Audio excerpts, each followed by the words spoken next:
Leitura do livro Uma Vida em Chamas, 10 Maneiras Simples para Viver Incendiado por Deus, do autor Rick Renner. Capítulo 7, título Incendiados pela Generosidade. Neste capítulo vamos tratar da generosidade, outro combustível essencial que nos permite permanecer incendiados na nossa caminhada com o Senhor.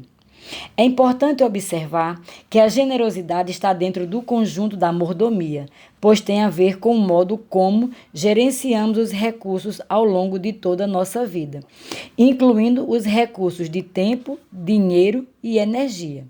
Mas nesse capítulo estou focando principalmente na generosidade em relação a ofertas financeiras por causa da abundância de ordens na Bíblia com relação às exigências do Senhor nesta área da vida.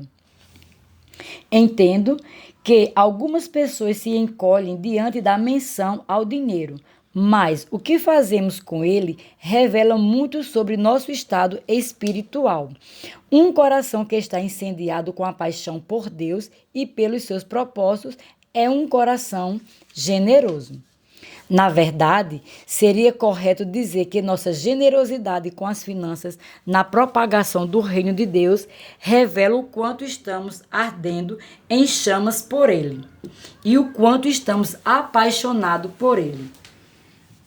Como disse a grande compositora Amy Carmichael, você pode dar sem amar, mas você não pode amar sem dar. Martinho Lutero disse: uma religião que não dá nada, não custa nada, não sofre nada, não vale nada. Essa declaração não podia ser mais verdadeira. Apesar disso, a simples menção ao dinheiro geralmente desperta a ira nas pessoas. Na verdade, talvez não haja um assunto mais delicado ou que crie mais divisões do que esse. Isso explica porque o pregador e escritor britânico Stephen Hawking escreveu: estou convencido de que o diabo fez com que o assunto do dinheiro promovesse resistência e ressentimento entre o povo de Deus.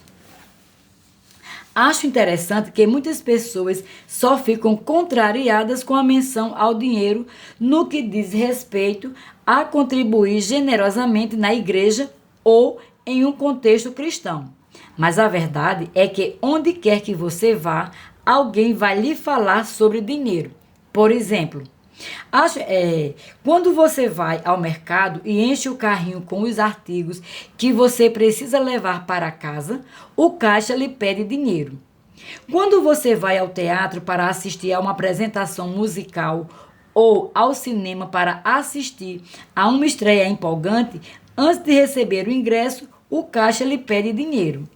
Quando você vai ao seu restaurante favorito para desfrutar uma excelente refeição, o garçom sempre encerra a experiência lhe pedindo dinheiro para pagar pelo que você comeu.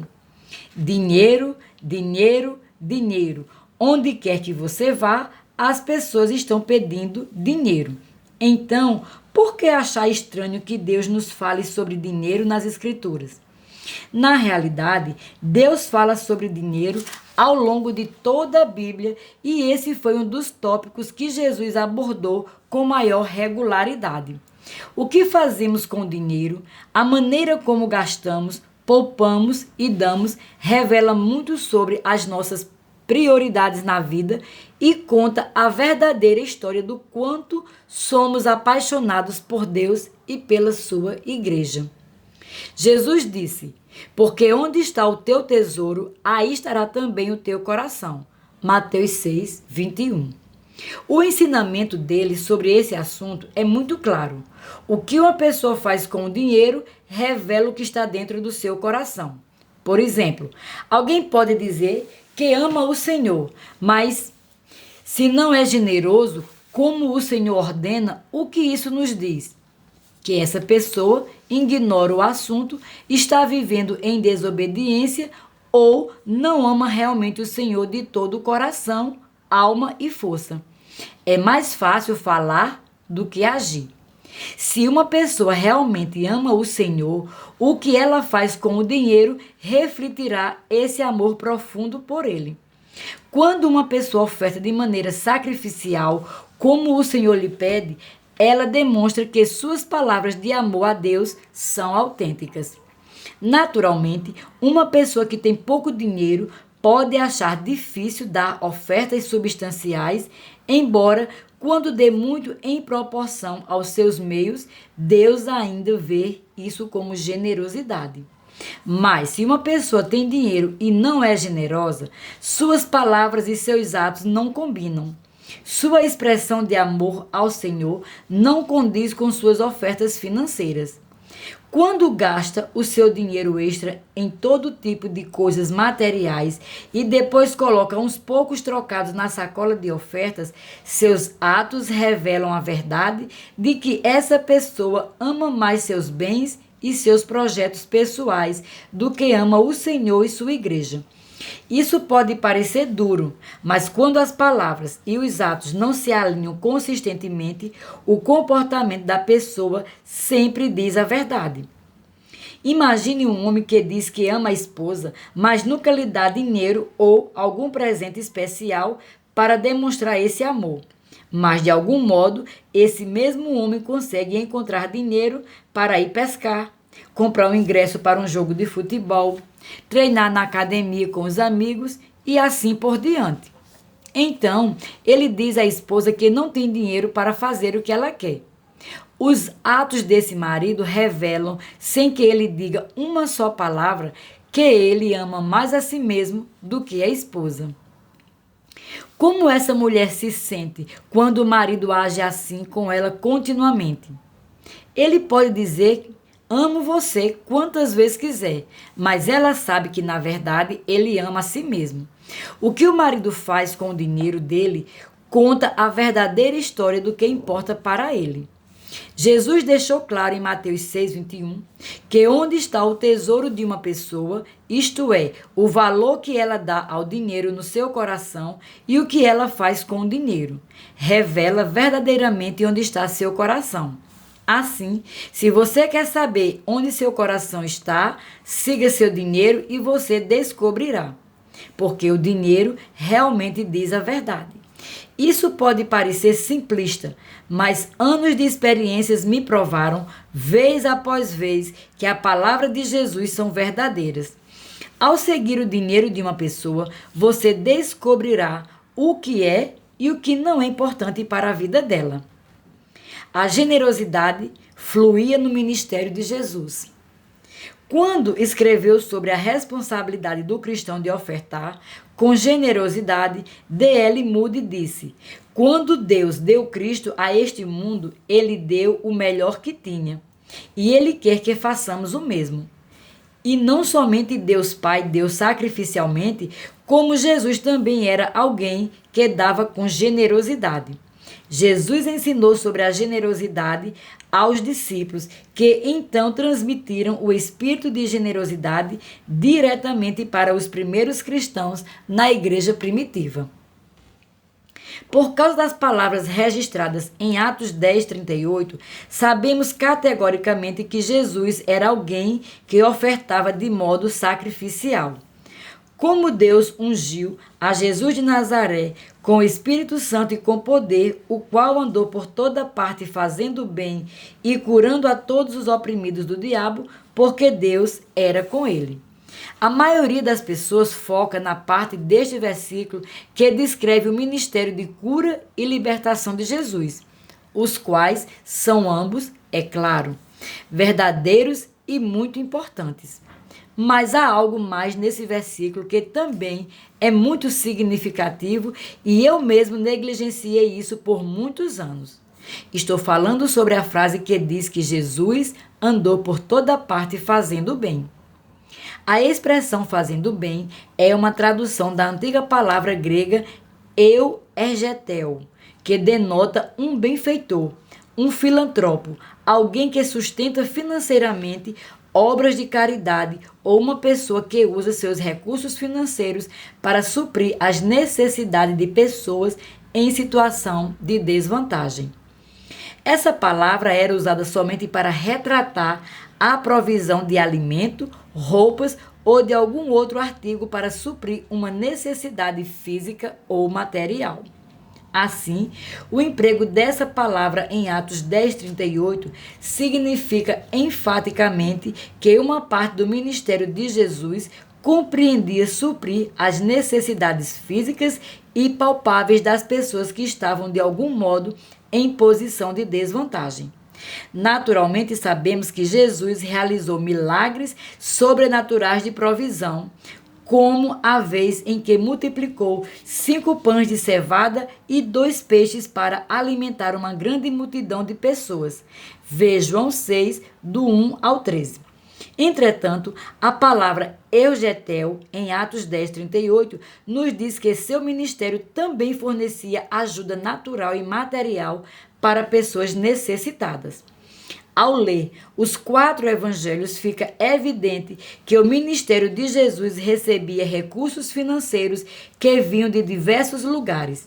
Além das ofertas, Lucas 8, verso 2 e 3, revela que havia um grupo de mulheres ricas que sustentavam a obra de Jesus. Outra indicação de recursos significativos de Jesus é o fato de que ele tinha um tesoureiro. Seu discípulo Judas Iscariotes, que era responsável por lidar com o ministério das finanças. Em João 12, verso 3, está registrado que Maria usou meio litro de nardo muito precioso, um óleo perfumado raro, para ungir os pés de Jesus, e Judas perguntou ao mestre: por que não se vendeu esse perfume por 300 denários e não se deu aos pobres? Verso 5. Podemos deduzir, com base nas palavras de Judas, que o ministério de Jesus tinha um programa filantrópico de doação aos pobres, o qual estava a cargo de Judas como tesoureiro. Atos 10:38 deixa ainda mais claro que um programa importante do ministério de Jesus se tratava de oferecer assistência física e material a pessoas necessitadas. O uso da palavra eugertel nos diz explicitamente que Jesus usava seus recursos para fazer boas obras, como cuidar dos pobres e ajudar a alimentar os necessitados.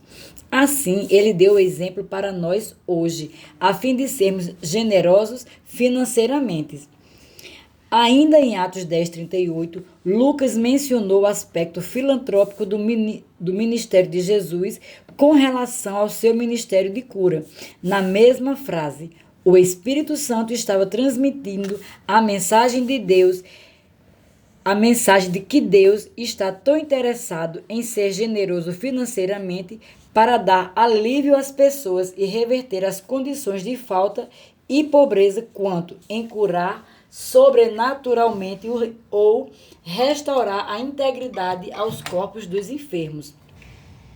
Assim, entendemos que ser generoso é tanto parte do ministério de Jesus hoje e sua vontade para as pessoas, quanto era quando ele andou por toda parte fazendo o bem em seu ministério terreno, há quase 2000 anos. Hebreus 13:8 diz que Jesus é o mesmo ontem, hoje e eternamente. O que ele fez é o que ele ainda está fazendo. Se Jesus desejava curar fisicamente os enfermos, libertar os que estão espiritualmente oprimidos e ser extravagante na graça de dar quando andava pela terra, é isso que ele ainda anseia fazer. O fato é que ninguém jamais foi tão generoso quanto Jesus. E ele ainda é generoso hoje. Desde o princípio do Antigo Testamento até agora, Deus demonstrou generosidade, uma vez que ele cuidou das necessidades do seu povo e proveu para aqueles que vêm até ele com fé, inclusive você e eu. Considerando que Jesus é o mesmo ontem, hoje e eternamente, não faz total sentido que ele queira que nós demonstremos sua natureza cuidadosa e generosa ao longo da nossa caminhada com ele nos dias de hoje. A generosidade fluía na igreja primitiva. Deus é um Deus generoso e doador, e onde quer que Ele esteja trabalhando, os corações das pessoas nas quais Ele habita queimam com o desejo de dar. Toda pessoa que verdadeiramente deseja ser como Ele começa a fluir em um espírito de generosidade. Foi exatamente isso que aconteceu entre os cristãos do primeiro século. Ele havia aprendido a ser doadores generosos com os apóstolos que aprenderam diretamente com Jesus. Ao voltarmos ao nosso livro padrão, o livro de Atos, lemos que os primeiros cristãos estavam em chamas com o Espírito e, em resultado, eram generosos financeiramente. Em Atos 2, verso 42 e 43, lemos: E perseveravam na doutrina dos apóstolos e na comunhão, no partir do pão e nas orações. Em cada alma havia temor, e muitos prodígios e sinais eram feitos por intermédio dos apóstolos. Mas então veja o que acontece em seguida. Todos os que creram estavam juntos e tinham tudo em comum. Vendiam as suas propriedades e bens, distribuindo os produtos entre todos, à medida que alguém tinha necessidade. Verso 44 e 45. Esse texto poderoso nos mostra um dos milagres mais incríveis que ocorrem quando o poder e o fogo de Deus incendeiam o nosso coração. Um desejo inato de dar nasce dentro de nós. Quando os corações são vivificados com o fogo de Deus, uma manifestação desse fogo divino é o desejo de abrir carteiras e bolsas e permitir que o coração generoso do Senhor flua e se derrame através de nós. Os corações solvinas são fechados. Os corações abertos são generosos. É esse último tipo de coração, o coração através do qual o Espírito de Deus flui livremente, que vemos sendo demonstrado na igreja primitiva. A atitude de generosidade não era um evento único. Veja o que aconteceu em Atos 4, verso 31, quando o Espírito de Deus estava se movendo poderosamente entre os cristãos. Tendo eles orado, tremeu o lugar onde estavam reunidos. Todos ficaram cheios do Espírito Santo e com intrepidez anunciavam a palavra de Deus. Quem não gostaria de ver o Espírito de Deus se mover de maneira tão poderosa a ponto de o prédio em que nos reunimos literalmente tremer com sua presença? Mas algo muito poderoso também foi visto acontecendo nos versículos 32. A Bíblia continua dizendo: da multidão dos que creram em um coração e a alma, ninguém considerava exclusivamente sua nenhuma das coisas que possuía. Tudo, porém, lhes era comum. Aqui vemos outro efeito poderoso que é a presença de Deus exerce sobre as pessoas, o da generosidade. À medida que o Espírito Santo se movia poderosamente no meio dos primeiros cristãos, uma demonstração do amor de Deus começou a ocorrer entre eles. Em vez de serem solvinas e egoístas e de acumularem bens para si mesmas, as pessoas começaram a dizer ao Senhor: o que tenho é seu. Mas há mais para ser visto no versículo seguinte. A Bíblia continua fazendo este relato, dizendo nos versículos 33 a 35. Com grande poder, os apóstolos davam testemunho da ressurreição do Senhor Jesus e em todos eles haviam abundante graça, pois nenhum necessitado havia entre eles, porquanto os que possuíam terras ou casas, vendendo-as, traziam os valores correspondentes e depositavam aos pés dos apóstolos. Então, se distribuía a qualquer um à medida que alguém tinha necessidade. Quando as pessoas começaram a ser generosas com Deus e umas com as outras, o Senhor se tornou generoso com elas e sinais e maravilhas começaram a surgir no meio delas. Em outras palavras, a generosidade dos primeiros cristãos acionou um ciclo dinâmico de bênção e poder, enquanto um efeito bola de neve começou a ocorrer no espírito. Deus se movia, as pessoas ofertavam e então Deus distribuía generosamente demonstrações do seu poder para confirmar a verdade da ressurreição de Cristo através de grandes sinais e maravilhas. Esta foi a mensagem clara do céu durante os dias da igreja primitiva. Deus é generoso com os que são generosos. Quando o povo de Deus dá liberalmente dos seus bens de todo o coração, ele responde dando a plenitude de quem ele é e se movendo poderosamente no meio deles. A igreja primitiva estava tão incendiada por Deus que não retinha nada, nem mesmo seus bens pessoais. A nova comunidade de cristãos literalmente ardia com paixão por ofertar generosamente. E quanto mais eles ofertavam, mais lenha era lançada em seu fogo espiritual, fazendo com que aquela chama crescesse e se transformasse em uma fornalha espiritual, que por fim se espalharia por todo o mundo conhecido. De Sovina a Generoso, um testemunho da resposta de Deus às ofertas de sacrifício. Quando Denise e eu iniciamos nosso ministério, fazíamos parte de uma grande igreja denominacional que tinha mais de 100 anos.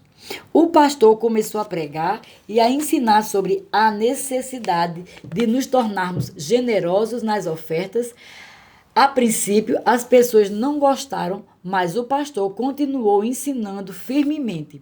Se vocês realmente amam o Senhor, isso ficará evidente em suas ofertas, porque onde vocês colocam o seu tesouro, revela o que você realmente amam, o que vocês realmente amam.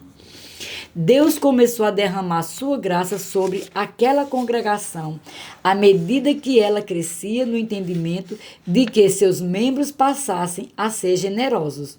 Deus responderia tornando-se generoso com eles também, e eles entrariam em um ciclo de bênçãos recebidas do Senhor. Os membros da igreja começaram a ofertar de modo sacrificial.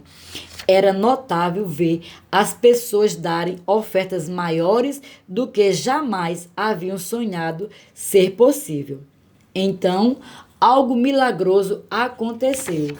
Deus se fez presente naquela igreja como eles nunca haviam experimentado, e com a presença generosa do Senhor também veio uma poderosa unção junto com a alegria.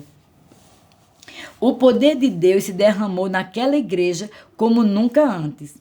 Os altares começaram a se encher quando era feito um apelo para os perdidos virem a Cristo. À medida que o tempo passava, as pessoas continuavam descendo o corredor para entregar a vida a Jesus. Semana após semana, o altar ficava cheio de pessoas sendo salvas e de outras que consagravam a vida novamente. A igreja literalmente foi vivificada e entrou em um movimento contínuo. Olhando para trás, para toda a minha caminhada cristã, tenho de admitir que o que aconteceu naquela igreja enquanto Denise e eu estávamos ali foi um dos acontecimentos mais milagrosos que já testemunhei. E vi muitos milagres na minha vida e no meu ministério. Quando as pessoas abriam a carteira e eram generosas com Deus, era como se ele dissesse: gosto tanto disso que agora vou lhe mostrar o quanto eu posso ser generoso. E respondia derramando o Espírito Santo poderosamente sobre aquela congregação de 100 anos e inundando-a com a vida divina outra vez. Nunca se esqueça de que Deus é generoso com os generosos. Deus será misericordioso com os que foram mesquinhos com suas finanças, mas ele é generoso e manifesta sua liberalidade de maneira grandiosa e gloriosa com aqueles que abrem o coração e a mão e a carteira para o Senhor. Conta-se que São Francisco de Assis teria dito: pois é dando que se recebe. E é verdade, que quando abrimos o coração e a carteira para dar para Deus, isso nos coloca na posição para Deus derramar a própria generosidade sobre nós. O escritor cristão Randy Alcorn afirmou: quanto mais você dá, mais retorna para você, porque Deus é o maior doador do universo e não vai permitir que você dê mais do que Ele. Vá em frente e experimente e veja o que acontece. O próprio Jesus ensinou isso em Lucas 6,38. Suas dádivas voltarão a vocês em medida cheia e transbordante, apertada, sacudida para dar lugar a mais um pouco até derramar. À medida que vocês usarem para dar, grande ou pequena, será usada para medir o que lhes deram de volta. Na versão ABV.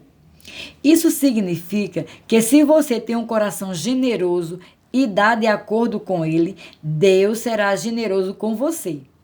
Mas espera, isso também significa que se você é sovina no coração e consequentemente dá com avareza, o que você recebe será drasticamente menos. Ui! Isso pode parecer duro, mas foi exatamente isso que Jesus quis dizer com: à medida que vocês usarem para dar, grande ou pequena, será usada para medir o que será devolvido a vocês. Em 2 Coríntios capítulo 9, verso 6, o apóstolo Paulo repetiu essa mesma verdade quando escreveu: aquele que semeia pouco, pouco também ceifará. E o que semeia com fartura, com abundância também ceifará. Creio que não poderia ser mais claro. Se formos mesquinhos, teremos resultados mesquinhos. Mas se formos generosos e abundantes, teremos a provisão generosa e abundante do céu.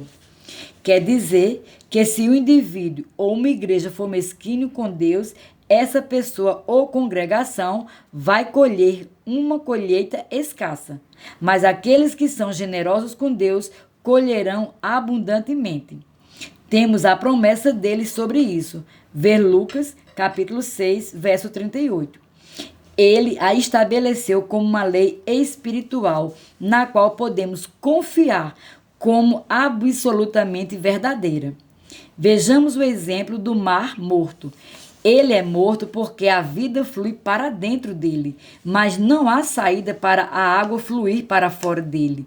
Ele é um mar morto porque recebe continuamente e nunca dá. Os cientistas dizem que se fosse formada uma saída para o Mar Morto fluir através dela, suas águas poderiam transbordar de vida. Mas, pelo fato de esse corpo de água não ter nenhuma saída para que a água possa fluir, ele se tornou o Mar Morto. O Mar Morto é como muitos cristãos. Eles recebem, mas não são canais através dos quais a generosidade pode fluir para os outros. Eles investem em si mesmo, gastam consigo mesmo ou com as suas famílias. Mas por eles não permitirem que a mesma generosidade flua através de sua vida para abençoar outros ou a obra do ministério, por fim, perdem a vitalidade espiritual. Amigo, não foi assim que Deus moldou os cristãos para serem. Nunca esqueça que a falta de generosidade é prejudicial para a vida de um cristão. Na verdade, esse tipo de egoísmo e mesquinharia, no fim das contas, fará com que o cristão experimente a perda do fogo espiritual e da paixão divina. Por outro lado, aqueles que são generosos em dar vão se tornar como labaredas ardentes, emitindo de maneira ininterrupta o calor ardente da vida e da bondade de Deus para incendiar corações para Ele por onde quer que passem. O grande pregador Charles Spurgeon observou: em todos esses anos de serviço ao meu Senhor, descobri uma verdade que nunca falha ou faz qualquer concessão. Uma pessoa ter a capacidade de dar mais do que Deus é algo que está além da esfera do possível. Ainda que eu dê toda a minha renda a Ele, Deus encontrará uma maneira de me devolver muito mais do que eu dei. A entrega sacrificial é necessária. Desde o princípio dos tempos, Deus pediu a seu povo para dar com intenção séria e ponderada. Por exemplo, no Antigo Testamento, se as pessoas iam oferecer um sacrifício a Deus, elas às vezes tinham de se preparar por dias ou semanas para fazer isso. Havia exigências específicas com relação à maneira como o altar tinha de ser construído e sobre como eles deveriam levar a oferta a Deus. Em alguns casos, os altares tinham de ser construídos antes que a oferta pudesse ser oferecida.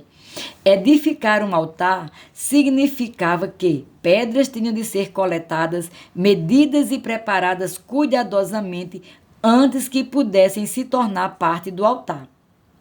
Uma vez que o altar estivesse construído, era preciso recolher madeira para o fogo e, por último, mas não menos importante, um animal tinha de ser escolhido para o sacrifício. Não poderia ser simplesmente qualquer animal, tinha de ser um animal sem mancha, deformidade ou defeito de qualquer espécie. Todos esses detalhes envolviam tempo, cuidado, ponderação, esforço e planejamento. Nada disso era feito de uma hora por outra ou por acaso. Havia uma grande preparação envolvida no ato de dar uma oferta a Deus. Suponho que as pessoas poderiam ter dado espontaneamente, sem mais nem menos, mas Deus queria que seu povo levasse a sério a questão das ofertas. Ele não queria que as pessoas chegassem diante de um altar qualquer ou que escolhessem descuidadamente qualquer animal velho e doente para o sacrifício. Deus exigia que as ofertas do seu povo fossem um momento sério na vida, um momento no qual refletissem e empregassem esforço, para que as ofertas lhe custassem tempo, empenho e recursos. Uma vez que a pessoa estivesse recolhido as pedras para construir um altar e preparado a oferta, o presente sacrificial, então ela oferecia a oferta e simultaneamente clamava o nome do Senhor. Ela usava esse momento para clamar a Deus e pedir a Ele que respondesse, envolvendo-se em sua vida e ajudando em qualquer coisa que estivesse enfrentando naquele momento. Se quisesse uma resposta generosa de Deus, ela deveria ser extremamente generosa em suas ofertas, porque entendia que Deus respondia da mesma maneira aos que haviam dado generosamente. Por tudo isso, posso testificar que ofertar não é algo que minha esposa e eu normalmente fazemos no calor do momento. Naturalmente, se temos uma impressão repentina de que devemos fazer uma oferta, fazemos isso imediatamente e sem demora. Mas na maioria das vezes, levamos as ofertas tão a sério que consagramos nossas doações através da oração e dedicamos tempo para prepará-las. Quando Denise e eu vamos à igreja ou a uma reunião cristã, preparamos nossa oferta ou doação antes de chegarmos lá. Não esperamos até o último minuto dentro da igreja para fazer isso. Consideramos o ato de ofertar para o reino de Deus uma questão importante demais para resolver de última hora. Sabemos que quando levamos as nossas ofertas, estamos construindo nosso altar para Deus. Alguns fazem objeção a esse ensinamento, culpando os que defendem a proposta de pregar uma mentalidade de obras em vez de graça pela fé. Mas o que eu estou dizendo aqui tem tudo a ver com cooperar e receber a graça da generosidade de Deus. Seu generoso favor para conosco pela fé e em sua palavra, assim como na maneira que ele nos orientou a agir. Porque as pessoas creem em sua palavra, elas cooperam com ela sabiamente, seguindo os padrões bíblicos, abraçando verdades estabelecidas e estudando a Bíblia a fim de discerni-las corretamente. O padrão dos patriarcas. Se você lê todo o Antigo Testamento, descobrirá que suas páginas estão repletas desse padrão de construir cuidadosamente um altar para oferecer ofertas generosas a Deus. Na primeira parte deste capítulo, vimos os padrões do Novo Testamento de ofertar generosamente. Os atos de ofertar são uma expressão de coração aberto de uma pessoa para Deus, através do qual ele possa fluir livremente, com sua presença, seu poder e sua bênção financeira em toda troca de generosidade dessa pessoa para com ele. Agora, vamos observar alguns exemplos do Antigo Testamento acerca do padrão estabelecido para todos os tempos com relação à maneira como as ofertas de sacrifício deveriam ser oferecidas a Deus. Podemos estudar Noé, por exemplo, e ver como ele construiu um altar para Deus depois do dilúvio. Naquela conjuntura crítica na vida de Noé, ele recolheu cuidadosamente e arrumou as pedras para construir um altar. Depois, coletou madeiras para alimentar o fogo e escolheu os melhores animais para oferecer como oferta a Deus. Noé não apenas ofereceu uma doação sacrificial, como foi generoso na maneira de ofertar. Então, ele clamou a Deus e ele lhe respondeu com generosidade recíproca. Em seguida, há um exemplo de Abraão em Gênesis 12. Abrão e sua família chegaram à terra da promessa, mas viram que havia gigantes vivendo em toda Canaã. Quando confrontou esse dilema, Abrão sabia que precisava da ajuda de Deus e então ele construiu um altar e sacrificou generosamente ao Senhor. Assim como Noé, Abrão recolheu com cuidado e arrumou as pedras para construir um altar. Coletou madeiras para alimentar o fogo e depois escolheu os melhores animais para oferecer a Deus. Abrão deu o melhor que tinha e depois invocou o nome do Senhor em resposta. Deus protegeu e proveu para ele grandemente. E se você estudar a história de Abrão, mais tarde chamado Abraão, descobrirá que ele repetiu esse padrão nos principais marcos de sua vida. Em cada um desses marcos importantes na jornada, ele parava, construía um altar e oferecia sacrifícios a Deus generosamente. Quando Deus tirou Abrão do Egito com muitos bens, ele ficou tão grato que voltou ao mesmo local onde havia construído o primeiro altar e sacrificou a Deus ali novamente. Vê Gênesis capítulo 13, do verso 1 ao 4. E quando Deus prometeu a terra a Abrão e aos seus descendentes como sua possessão permanente, ele construiu um altar e ofereceu um sacrifício generoso outra vez. Vê Gênesis capítulo 13, do verso 14 ao 18. Em 2 Samuel 24, o rei Davi ficou tão grato a Deus por ele fazer cessar uma praga que havia matado 70.000 israelitas, que construiu um altar e sacrificou ao Senhor no mesmo lugar onde a praga havia sido encerrada. Naquela época, a terra era propriedade de Araúna, o Jebuseu.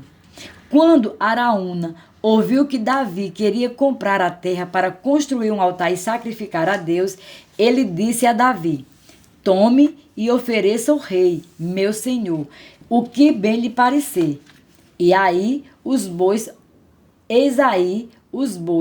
para holocausto e os trilhos e a peiragem dos bois para a lenha. 2 Samuel, capítulo 24, verso 22.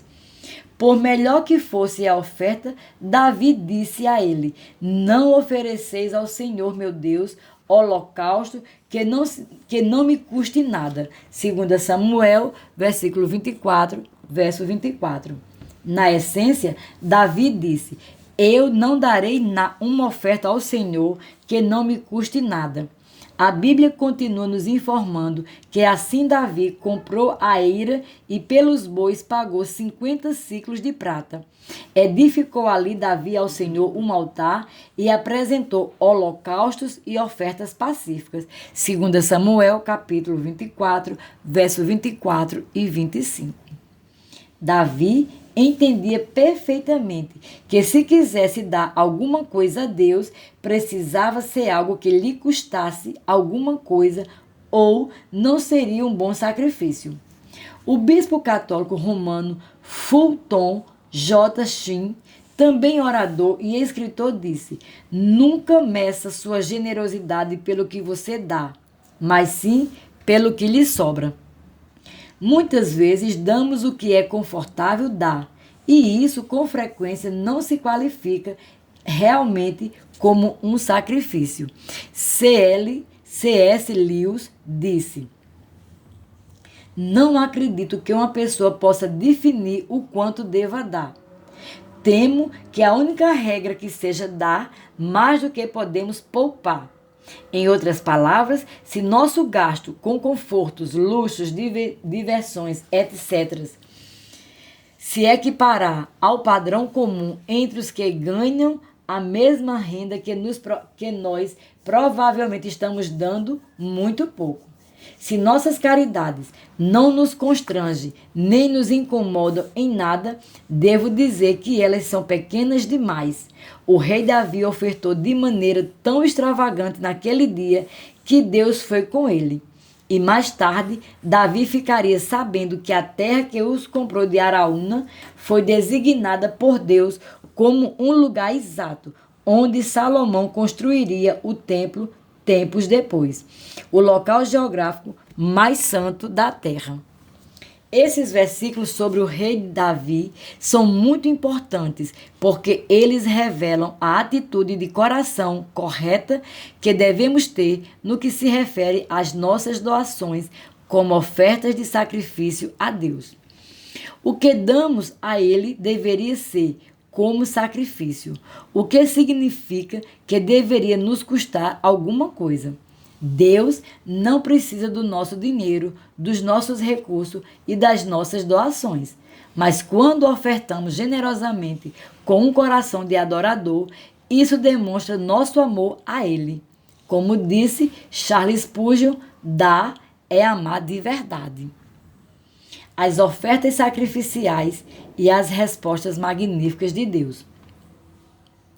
Quando nossas ofertas são feitas com satisfação e verdadeiramente nos custam alguma coisa, o coração de Deus é tocado profundamente e ele responde de maneira magnífica. As Escrituras provam que quanto maior o sacrifício, maior a resposta de Deus. Um exemplo brilhante é 2 Crônicas, capítulo 1, verso 6, onde lemos sobre o momento em que Salomão foi feito rei de Israel para substituir seu pai Davi. Salomão estava sobrecarregado com a nova atribuição e sabia que precisava de auxílio divino para liderar de maneira sábia o povo de Deus. Pelo fato de Salomão ter visto o pai oferecer sacrifícios em momentos cruciais durante seu reinado, ele sabia o que fazer. Ele havia aprendido com o pai a parar tudo e ser muito generoso com Deus a fim de ter uma resposta generosa.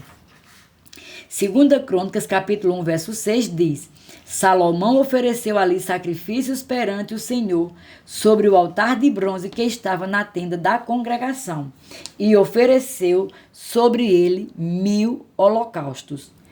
Pare e pense nesse versículo.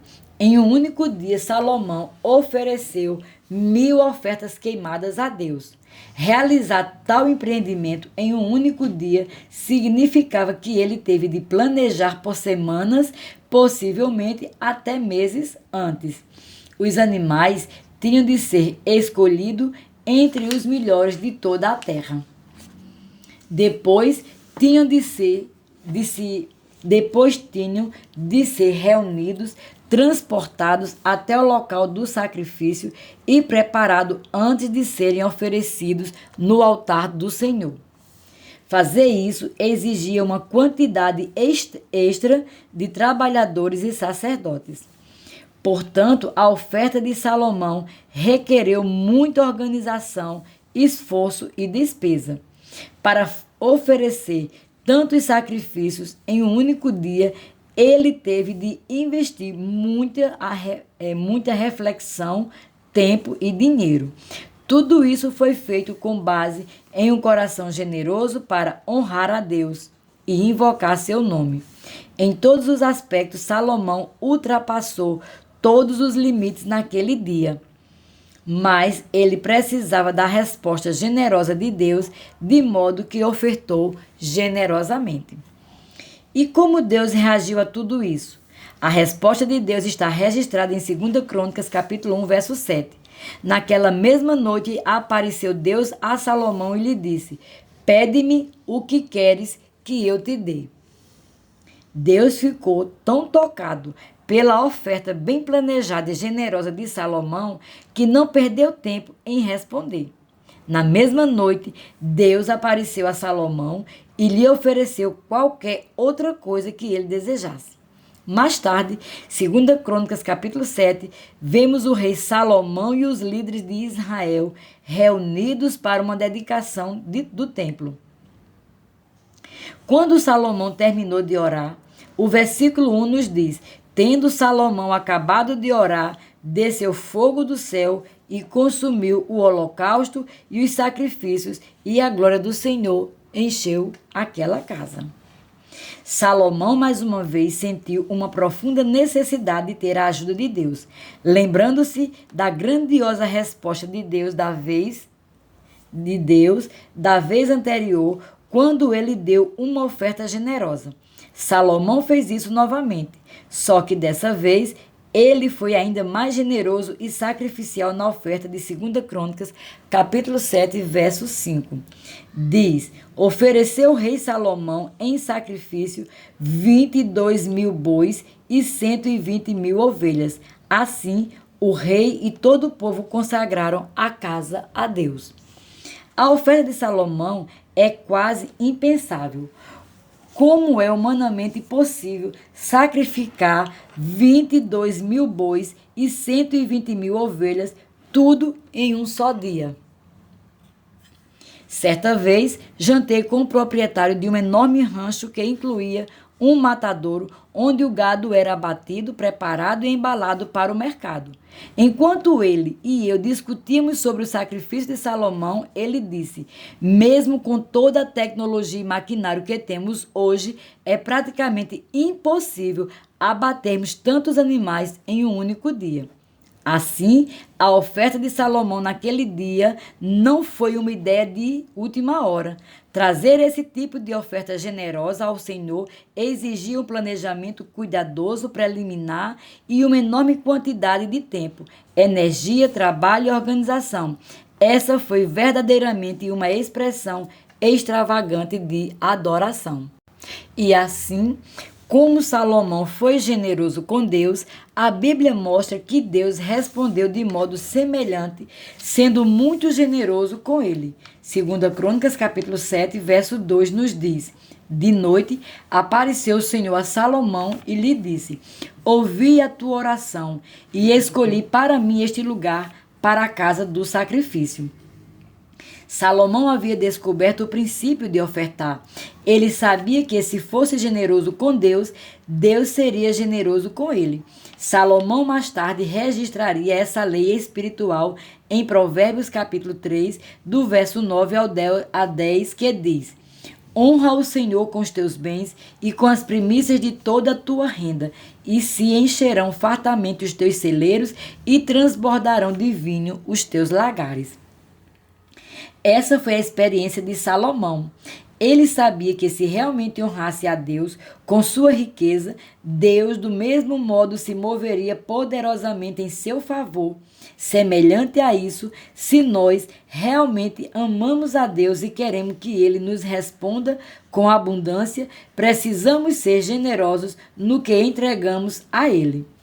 Quando um cristão é generoso com Deus, isso o toca profundamente, que ele é movido a ser generoso de volta, e o mesmo acontece com todo um corpo de crentes. Nunca se esqueça de que Deus é generoso com os generosos.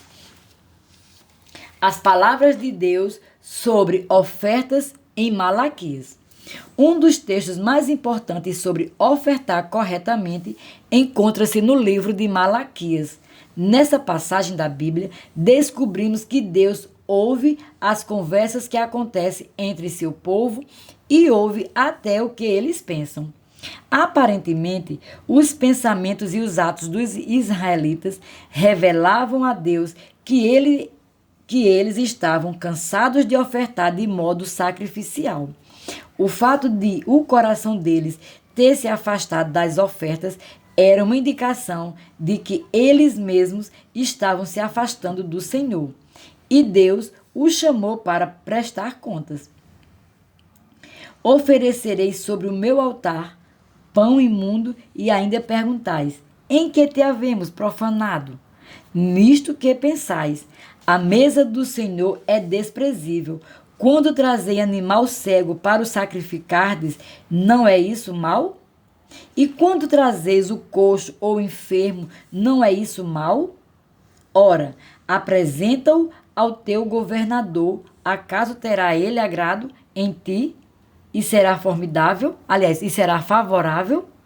Diz o Senhor dos Exércitos, Malaquias capítulo 1, do verso 7 ao 8. Basicamente, Deus disse a eles: as suas ofertas cheiram mal para mim, por causa da atitude com a qual vocês a oferecem. Na verdade, ao oferecerem os seus sacrifícios com tamanho ressentimento, vocês contaminaram o meu altar. Vocês estão dando rejeitos defeituosos, animais cegos, coxos e doentes. Quando poderiam me trazer o melhor, isso é detestável para mim. Ora, vocês não fariam isso com o governador? Vocês estão fazendo comigo o que não fariam com ele. Os israelitas estavam dando a Deus as sobras que eles, na verdade, não queriam e que não lhe custassem nada. À luz do ensinamento de Jesus sobre os tesouros, em Mateus 6,21, isso significava que o povo, na verdade, amava a si mesmo mais do que a Deus. Mais uma vez, siga o dinheiro ou o tesouro, porque aí estará a verdade. Deus sabe disso e ele não podia ser enganado por ofertas defeituosas que eram tudo menos o melhor. Em Malaquias 1,10, Deus continuou a repreendê-los: tomara houvesse entre vós quem feche as portas, para que não acendeis debalde o fogo do meu altar. Eu não tenho prazer em vós, diz o Senhor dos Exércitos, nem aceitarei da vossa mão a oferta. Deus estava dizendo, em outras palavras: fechem as portas da minha casa. Se vocês vão me tratar de forma tão desrespeitosa, fiquem longe da minha presença. Não traga as ofertas inferiores, que são insulto para mim e que mostram tão claramente a distância que há no coração de vocês para comigo. Deus não precisava das ofertas dos israelitas. Deus não precisa das suas ofertas também. O que Deus sempre quis foi o coração do seu povo. Lembre-se, Jesus disse: porque onde está o teu tesouro, aí estará também o teu coração. Mateus 6, 21. Ninguém jamais proclamou essa lei espiritual mais claramente do que Jesus nesse versículo. A maneira como uma pessoa lida com o dinheiro e com os bens materiais é um reflexo do verdadeiro estado do seu coração. Deus sabia que seria necessário que o povo tivesse a atitude correta no coração para ofertar generosamente o melhor que tinha. Ele também sabia que a oferta de uma doação inferior seria evidência de uma condição errada do coração. Finalmente, em Malaquias 1,14, Deus pronunciou esta acusação grave. Pois maldito seja o enganador, que tendo um animal sadio no seu rebanho, promete e oferece ao Senhor um defeituoso. Porque eu sou grande rei, diz o Senhor dos Exércitos. O meu nome é terrível entre as nações. São palavras fortes e revelam o quanto Deus leva a sério a atitude do coração do seu povo, quando este dá seus dízimos e suas ofertas a ele. Evidência de que você voltou seu coração para Deus.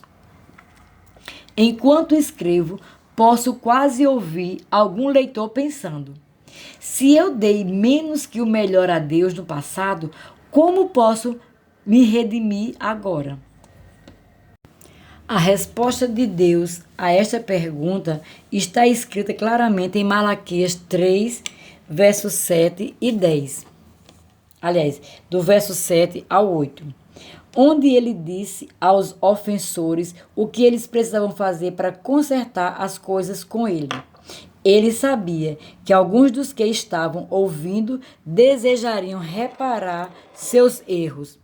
Então ele lhes disse: desde os dias de vossos pais vos desviastes dos meus estatutos e não os guardastes. Tornai-vos para mim, e eu me tornarei para vós outros, diz o Senhor dos Exércitos. Mas vós dizeis: em que havemos de tornar? Roubará o homem a Deus? Todavia vós me roubais e dizeis: em que te roubamos? Nos dízimos e nas ofertas.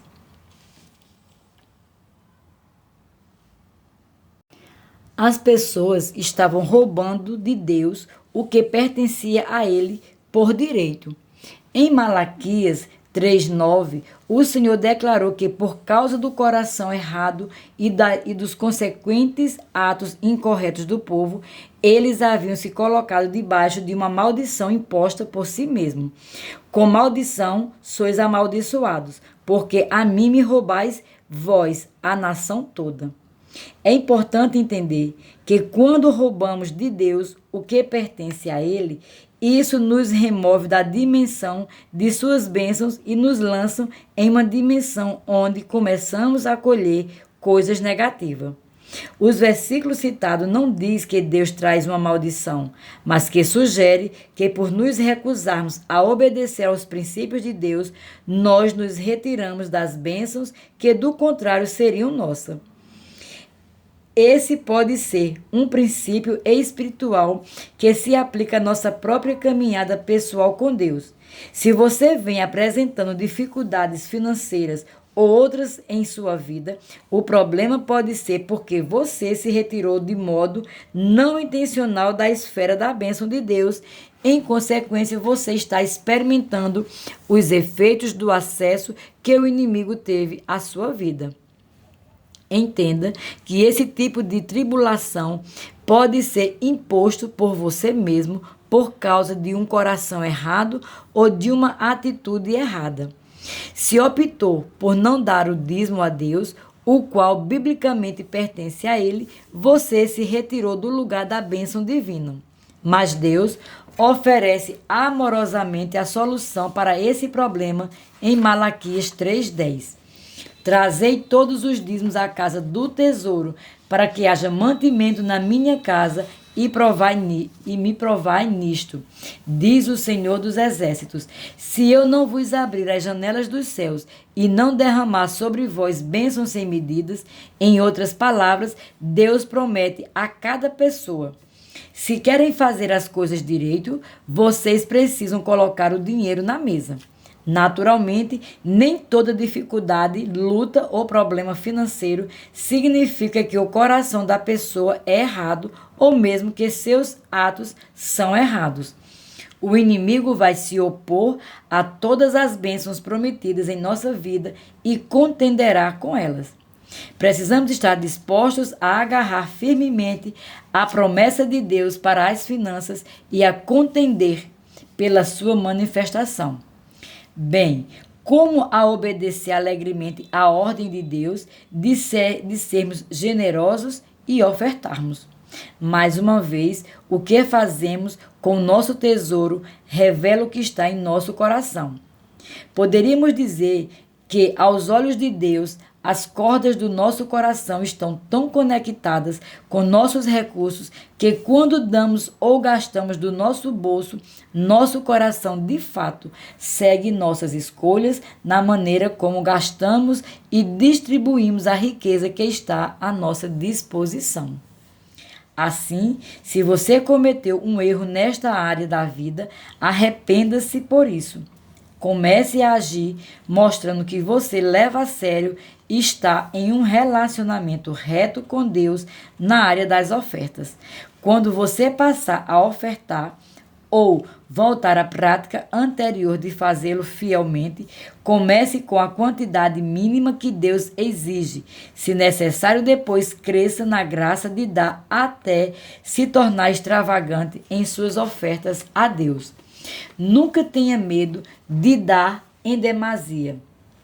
Alguém disse: no que diz respeito a dar, até doer, a maioria das pessoas tem uma resistência à dor muito baixa. Não permita que isso aconteça com você. Comece onde está e aprenda a crescer nessa graça impressionante. Se você começar e for generoso com Ele, então Deus, sem dúvida, promete que será generoso com você. Ele o abençoará de modo imensurável e muito além da imaginação. Em Malaquias 3,10, Deus, na verdade, diz para você fazer prova dele nisso e ver se ele não vai abrir as janelas do céu e não derramar sobre vós bênçãos sem medidas. As janelas do céu.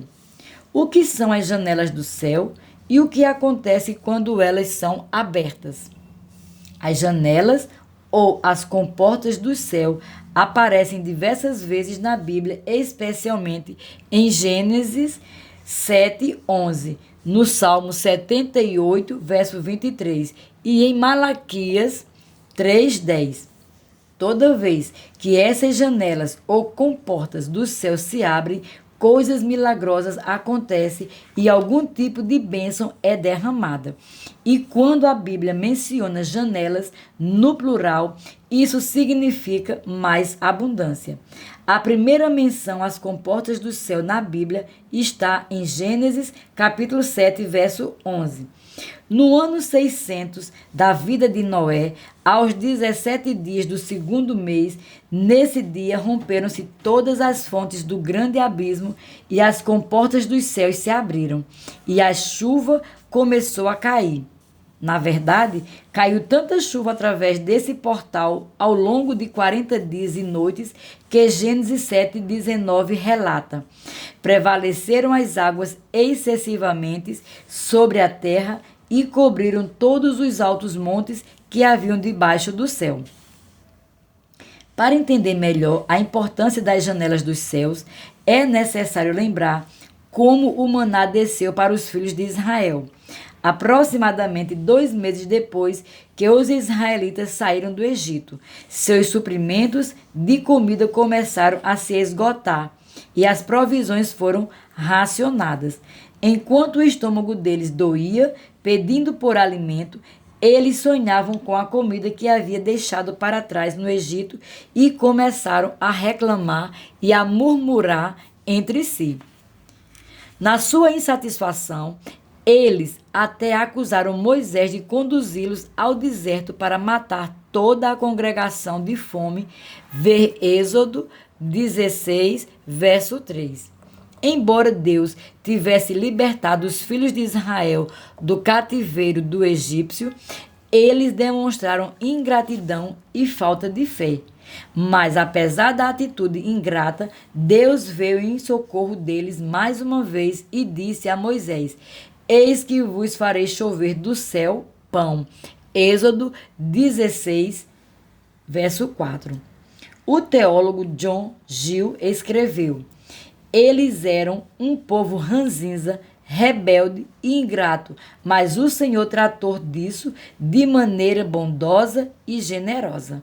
Ele não fez chover fogo e enxofre sobre eles, como em Sodoma e Gomorra, nem elaborou armadilhas ou uma horrível tempestade, como sobre os maus, mas o que era desejável a eles, e apropriado às suas circunstâncias presentes, até pão, que era o que eles queriam, e estes já preparados, pois embora eles pudessem temperá-los de diferentes maneiras. No entanto, ele poderia ser comido sem qualquer preparo, e foi prometido que Deus faria chover sobre eles e que haveria grande abundância dele. Ele viria tão volumoso e tão rápido quanto uma pancada de chuva e cairia ao redor do acampamento, pronto para serem recolhidos, e não brotaria da terra como o milho, mas desceria do céu. Deus não apenas proveu o maná, ele o proveu de forma ampla. O Salmo 78, verso 23 ao 25, relata que Deus abriu as portas dos céus, fez chover maná sobre eles para alimentá-los e lhe deu o cereal do céu. Comeu cada qual o pão dos anjos. O salmista nos diz algumas verdades importantes sobre essa provisão sobrenatural. As portas, janelas do céu foram abertas. Verso 23. Quando as portas, janelas foram abertas, choveu maná sobre eles. Verso 24.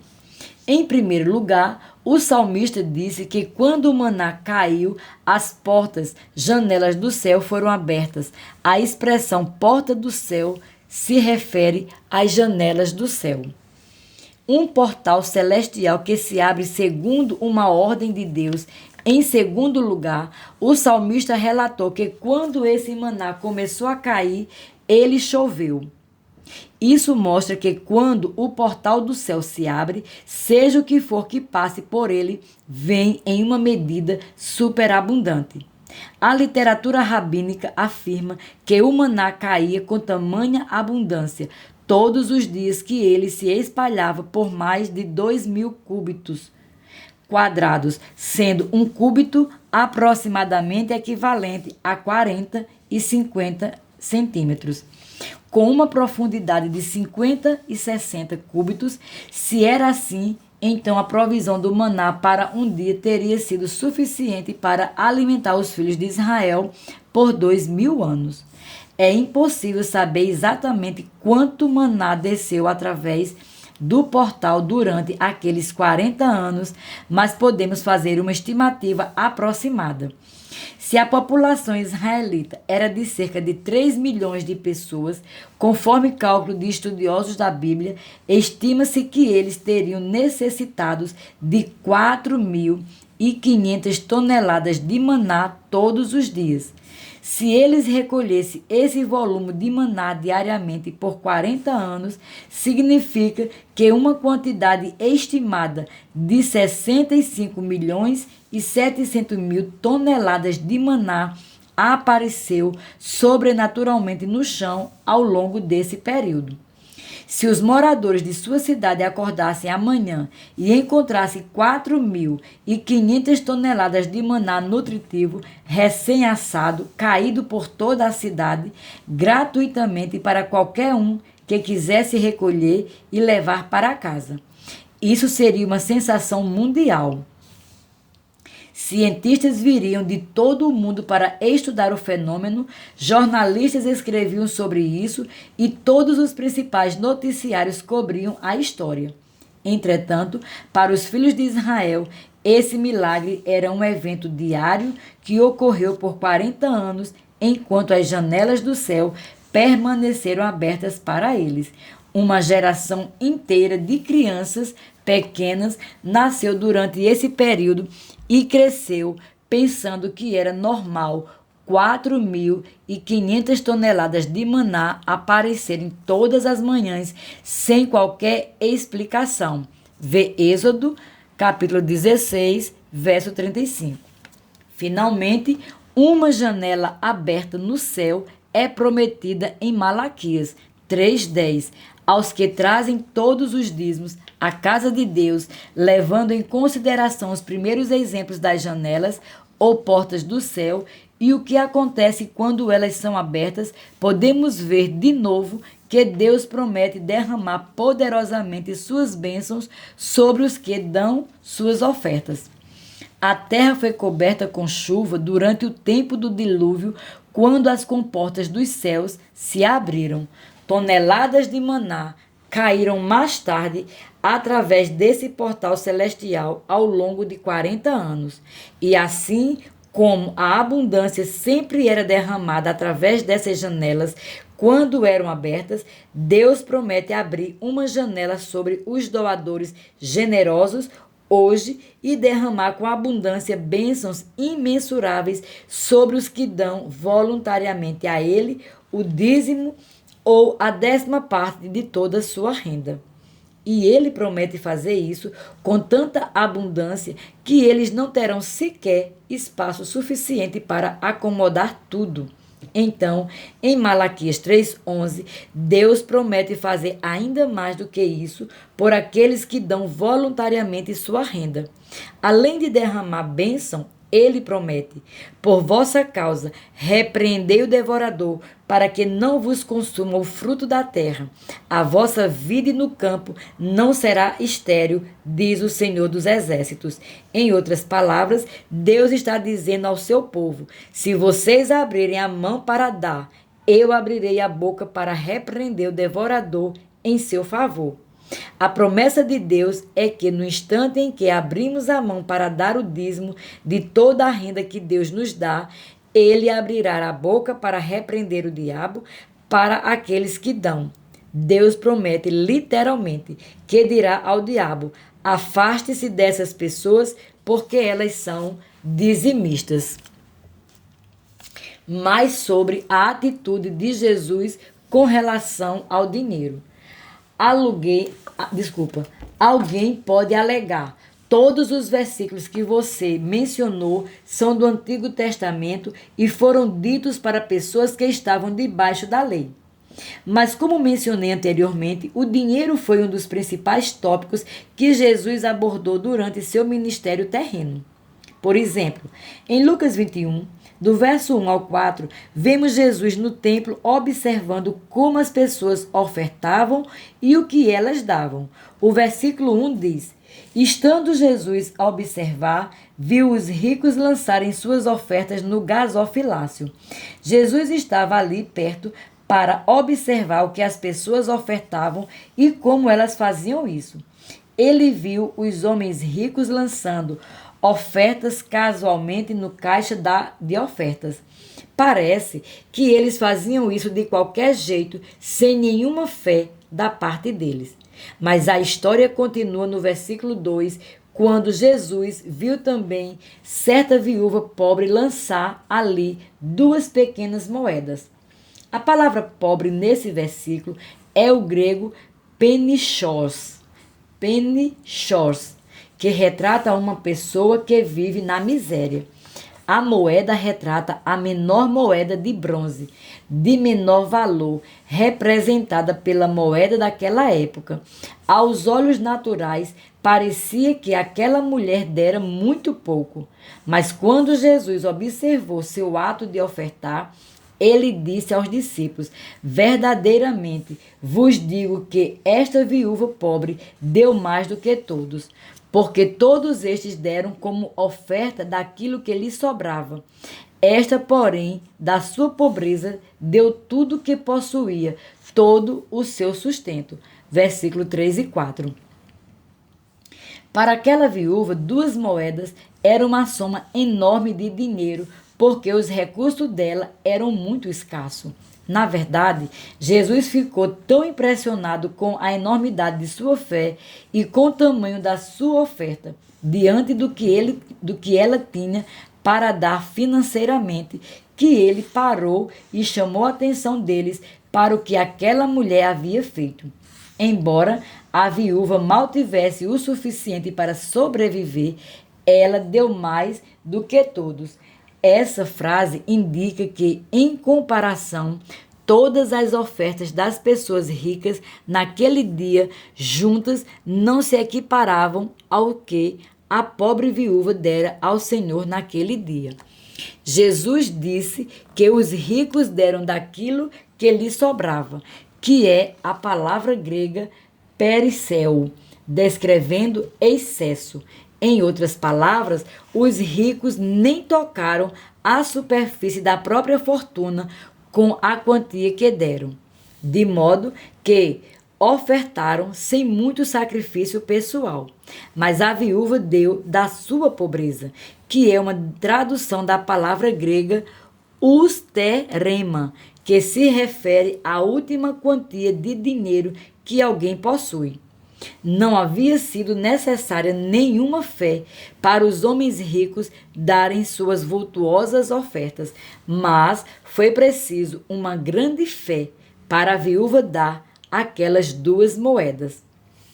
Como afirmei várias vezes, não é difícil entender o coração de uma pessoa o coração de uma pessoa está. Você precisa seguir o dinheiro dela para encontrar a verdade acerca do que ela valoriza muito na vida. Tudo que uma pessoa ama e aprecia é nisso que ela investe. Aquela viúva amava a Deus e mostrou isso no grande sacrifício que fez, embora a quantia que ela deu fosse menor que o que os ricos ofereceram de modo aleatório, sua oferta contou como sendo muito superior, porque ela a deu de maneira sacrificial e com uma fé louvável. Jesus sabia disso, porque ele observou não apenas o que foi dado, mas como foi dado. Casualmente ou de maneira não sacrificial, ou com o coração aberto e generoso. E ele sabe o mesmo sobre a maneira como nós ofertamos hoje. Paulo e os macedônios. Outro princípio importante sobre ofertar no Novo Testamento encontra-se na carta de Paulo à igreja de Corinto. Corinto era uma cidade muito rica e os cristãos ali tinham acesso a uma grande quantidade de dinheiro. Parece que os cristãos coríntios não sofriam financeiramente como muitos em outros lugares. A certa altura, eles prometeram dar uma oferta significativa para o ministério de Paulo, mas em seguida esqueceram de fazê-lo. À medida que o tempo passou, as notícias sobre a grandiosa promessa financeira dos coríntios começou a se espalhar pela igreja do primeiro século. Rumores de uma oferta gigantesca estavam circulando por toda parte. Assim, em 2 Coríntios capítulo 8, do verso 1 ao 5, Paulo lembrou a eles sobre a necessidade de serem fiéis em cumprirem a promessa. Mas ele começou falando aos coríntios sobre a atitude de ofertar sacrificialmente que a congregação da Macedônia tinha. Aquele era um corpo de cristãos que vinha sofrendo financeiramente, mas que havia ofertado alegremente a Deus, apesar das dificuldades pessoais. Em 2 Coríntios 8, verso 1 e 2, Paulo disse à congregação de Corinto: Também, irmãos, vos fazemos conhecer a graça de Deus concedida às igrejas da Macedônia, porque no meio de muita prova de tribulação, manifestaram abundância de alegria e a profunda pobreza deles superabundou em grande riqueza da sua generosidade. Os cristãos da Macedônia estavam sofrendo perseguição e muitos haviam perdido seus empregos, suas casas e seu dinheiro por causa da fé em Cristo. Mas porque tinham o coração voltado para promover o Evangelho de Deus, reuniam recursos para dar uma oferta significativa para o ministério de Paulo. Em 2 Coríntios, capítulo 8, do 3 ao 4, Paulo explanou sobre as ofertas de sacrifício dos cristãos da Macedônia. Filipenses, quando escreveu, porque eles, testemunho eu, na medida de suas posses e mesmo acima delas, se mostraram voluntários, pedindo-nos com muitos rogos a graça de participarem da assistência aos santos. Paulo estava simplesmente perplexo porque cristãos em dificuldades deram uma oferta tão imensa. Mais tarde, foi a esses mesmos ofertantes que Paulo escreveu: o meu Deus, segundo a sua riqueza em glória, há de suprir em Cristo Jesus cada uma de vossas necessidades. Filipenses 4, verso 19. Muitos cristãos, ao longo dos anos, consideraram esse versículo uma promessa que ele tinha o direito de reivindicar apenas pelo fato de serem cristãos. No entanto, Filipenses 4,19 tem uma promessa específica para os ofertantes, pelo fato de os cristãos de Filipos terem tomado a decisão de dar generosamente. Eles receberam a promessa de Deus, aliás, a promessa de que Deus responderia generosamente, suprindo suas necessidades. Na essência, Paulo disse aos cristãos de Filipos: mas o meu Deus suprirá suas necessidades tão completamente que eliminará todas as suas deficiências. Ele suprirá todas as necessidades físicas e palpáveis até que vocês estejam tão supridos que não tenham capacidade de segurar mais nada. Ele suprirá todas as suas necessidades até que vocês estejam totalmente cheios, lotados e transbordando a ponto de romper as costuras e derramar. Anos atrás, quando Denise e eu éramos recém-casados, nós não tínhamos muito dinheiro. Durante esse período, parecia que se dessemos o dízimo, nos restaria menos para tentar cobrir todas as despesas. Durante aqueles dias, eu detestava quando alguém pregava sobre dízimo, porque eu não estava dizimando como sabia que Deus me ordenava que fizesse. No meu interior, eu citava todas as razões pelas quais eu não podia dizimar, pois tentava me convencer de que eu estava justificado por não obedecer a esta ordem claramente bíblica. Finalmente cheguei ao ponto de me humilhar diante de Deus e de me arrepender. Por mais difícil que tenha sido, eu disse ao Senhor: o dízimo é teu, e deste momento em diante vou te honrar generosamente com os meus dízimos e ofertas. Perdoa-me por reter o que pertence a ti, e dá-me a graça para confiar em ti, a fim de que eu possa dar com o coração alegre. Cultive a paixão por ofertar. Como já foi definido, um dos sinais de que um cristão está em chamas por Deus é a maneira como essa pessoa dá suas finanças. A história prova que se uma pessoa ou uma igreja é avarenta, haverá pouca manifestação da presença e do poder de Deus em seu meio. Por outro lado, se uma pessoa ou igreja quiser aprender a se tornar generosa financeira e sacrificialmente nas ofertas, Deus abrirá as janelas do céu sobre ela, repreenderá o inimigo em favor dela e se manifestará a ela de maneira poderosa. Em outras palavras, Deus se faz presente na vida dos generosos. Nunca esqueça que a generosidade dá início a um ciclo dinâmico de bênçãos e poder. Quando você dá generosamente, Deus devolverá generosamente a você.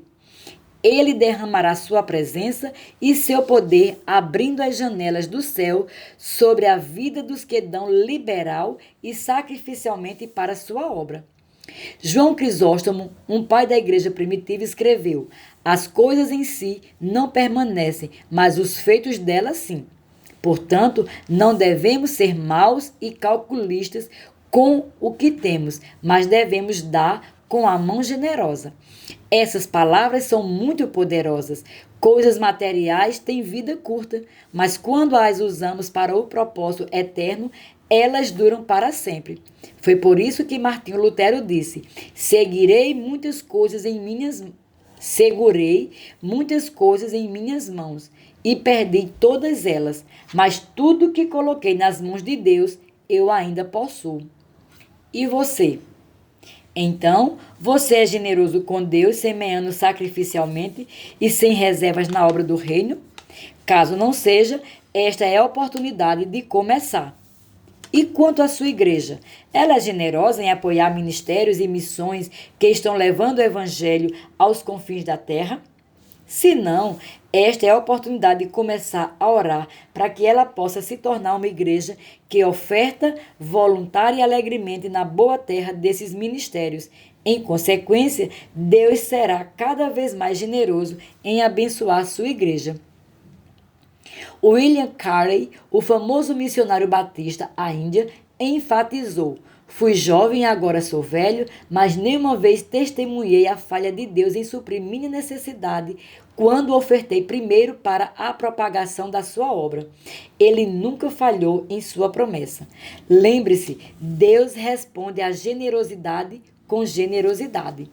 Se você serve a Deus com suas finanças, sua obediência abrirá a porta para Ele derramar bênçãos sobre você. Se você não é um ofertante generoso, sua alegria em servir a Deus por fim esmorecerá. Mas quando você vive uma vida de ofertas generosas, está continuamente lançando mais lenha na fogueira do seu coração. E isso fará com que você queime ainda mais pelo Senhor. Se você é generoso com Deus, pode contar que Deus será generoso com você. E quando começar a adorá-lo generosamente com suas finanças, você adquire o direito de reivindicar Filipenses 4,19 para você. E o meu Deus suprirá liberalmente, encherá até a boca cada uma das suas necessidades de acordo com suas riquezas em glória em Cristo Jesus. Versão AMP. Para refletir. Em Atos, capítulo 10, verso 38, lemos que Jesus andou por toda parte fazendo bem no seu ministério terreno há quase 2000 anos. A generosidade faz tanto parte do ministério de Jesus hoje quanto fez naquele tempo, porque Jesus é o mesmo ontem, hoje e eternamente. O que ele fez é o que ele ainda está fazendo. Se Jesus ansiava por curar fisicamente corpos enfermos, por libertar os que estão oprimidos espiritualmente e por ser abundante na graça de dar quando ele andou pela terra, é isso que ele ainda anseia fazer. Como você está expressando na prática o ministério de Jesus na área de generosidade? Você está em busca de maneiras de fazer o bem às muitas vidas que cruzaram seu caminho? Não existe uma pessoa pela qual o sangue de Jesus não tenha sido derramado. Então, você demonstra bondade deliberadamente àqueles que são maus, como Jesus fazia? Você é generoso com os que jamais poderão lhe pagar pelo que você fez? O Senhor é bom para todos. Você é bom para todos, sem acepção de pessoas, quando é guiado pelo Senhor e por um coração de compaixão? 2. Quando os corações são vivificados com o fogo de Deus, uma manifestação desse fogo divino é o desejo de permitir que um fluir do seu coração generoso derrame através de nós. Deus é um doador generoso e onde quer que ele esteja trabalhando nas pessoas, o coração delas queima com o desejo de dar. Desde o princípio dos tempos, Deus pediu ao seu povo para dar com intenção séria e pensada. Davi se recusou a levar a Deus uma oferta que não lhe custasse nada. Vê 2 Samuel, capítulo 24, verso 24. Durante anos, Davi separou recursos com o propósito de edificar a casa do Senhor, quando seus líderes e o povo se uniu a ele, voluntariamente, para levar suas ofertas para Salomão construir um templo. E a quantia total reunida foi impressionante. Seu amor a Deus vai se refletir em suas ofertas voluntárias e alegres, porque onde você coloca seu tesouro revela o que você realmente ama. Você separa sistematicamente ofertas e doações sacrificiais com o propósito de edificar e prometer a obra do reino de Deus? Quanto você está economizando atualmente a fim de poder perguntar ao Senhor onde Ele deseja que você faça sua oferta para abençoar outros e promover os propósitos dele? 3.